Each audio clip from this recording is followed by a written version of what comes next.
열린교회 성도 여러분 안녕하세요. 11월 5일 매일 성경 묵상 함께 하겠습니다. 오늘 묵상할 말씀은 디모데전서 3장 1절에서 7절의 말씀입니다. 함께 읽겠습니다. 이쁘다 이 말이여 곧 사람이 감독의 직분을 얻으려 함은 선한 일을 사모하는 것이라 함이로다. 그러므로 감독은 책망할 것이 없으며 한 아내의 남편이 되며 절제하며 신중하며 단정하며 나그네를 대접하며 가르치기를 잘하며 술을 즐기지 아니하며 구타하지 아니하며 오직 관용하며 다투지 아니하며 돈을 사랑하지 아니하며 자기 집을 잘 다스려 자녀들로 모든 공손함으로 복종하게 하는 자라야 할지며 사람이 자기 집을 다스릴 줄 알지 못하면 어찌 하나님의 교회를 돌보리요. 새로 입교한 자도 말지니 교만하여져서 마귀를 정죄하는 그 정죄에 빠질까 하며 또한 외인에게서도 선한 증거를 얻은 자라야 할지니 비방과 마귀의 올무에 빠질까 염려하라. 아멘. 바울은 오늘 디모데전서 3장에서 교회에서 직분을 맡는 자의 삶은 어떠한 모습을 갖춰야 할지에 대하여 구체적으로 말하고 있습니다.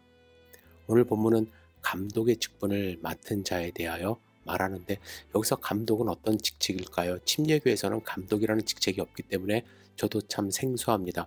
그래서 찾아보니까요. 성서 원어에 보시면 장로라는 말이 있습니다. 이 장로는 프레스퓨테로라는 단어로 사용을 하고요. 감독이라는 단어는 에피스코토스라는 단어로 사용합니다. 에피스코토스라는 것은 당시 헬라 사람들이 가지고 있던 하나의 타이틀이었는데 새로운 식민지를 다스리는 인정된 관료를 뜻한다고 합니다. 사도행전 여러 곳에 장로라는 말이 나옵니다.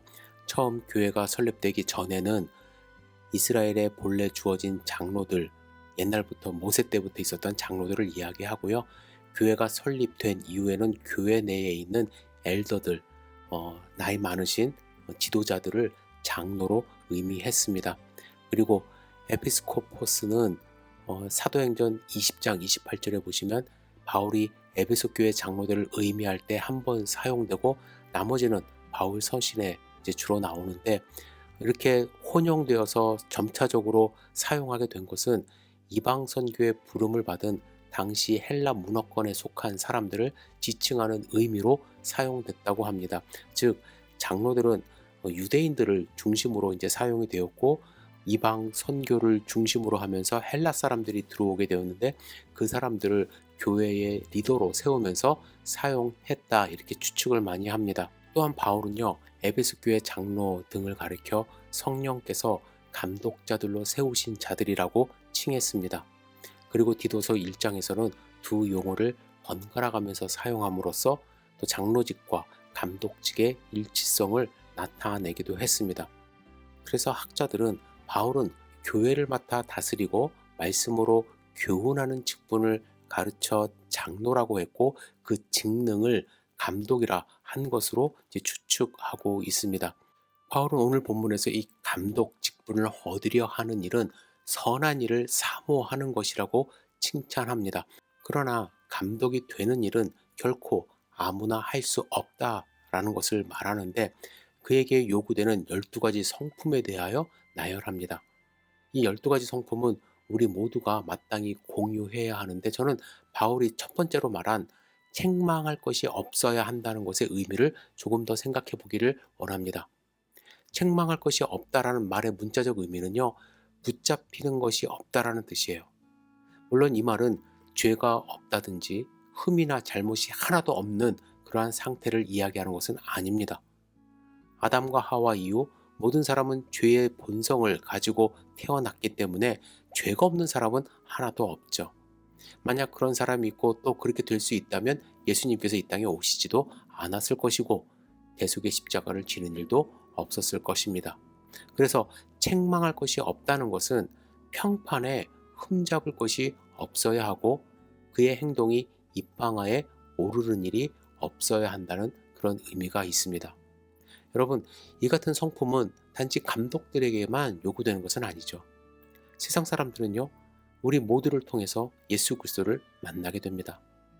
우리의 삶을 보면서 예수님을 평가하고 예수님을 믿는다는 것이 어떤 것인지 알게 됩니다. 따라서 우리도 책망할 것이 없는 그리스도인이 되려고 노력해야 합니다. TV에 가끔 보면 목사들의 비리, 교회의 비리가 나옵니다. 뉴스에요. 그러면 사람들은요, 그 죄인만 보거나 혹은 한 단체를 보는 것이 아니라 그들이 믿는 예수를 보면서 예수 믿는 자들이 왜 저래? 라며 그들에게 복음 전하는 기회를 상실하게 되는 것입니다. 그래서 바울은 7절에도 외인에게도 선한 증거를 얻는 자라야 할지니 라고 말하는 것입니다. 여러분, 잘 생각해 보세요. 나는 예수 그리스도를 어떻게 증거하고 있는가? 나의 삶의 모습에서 주변 사람들은 나를 통해 예수님을 어떻게 바라보고 있는가? 여러분 스스로 생각하시면서 오늘 하루 승리하시기를 부탁을 드립니다. 나는 감독이 아니니까 이거 오늘 본문 말씀 나랑 상관없어 하지 마시고, 여러분들 하나님이 부르신 거룩한 하나님의 왕 같은 제사장으로서 감독보다도 더 훌륭한 하나님의 자녀로서 승리하는 삶 사시기를 주님의 이름으로 축복합니다.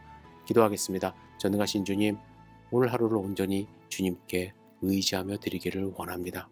주님, 주님의 말씀을 입으로 전하기보다 우리의 삶을 통하여 그리스도의 향기가 드러나는 하루가 될 수 있도록 인도하여 주옵소서.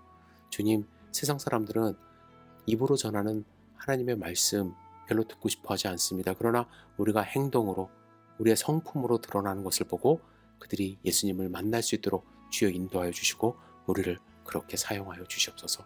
오늘 하루를 온전히 주님께 의지하며 드립니다. 예수님의 이름으로 기도드렸사옵나이다. 아멘.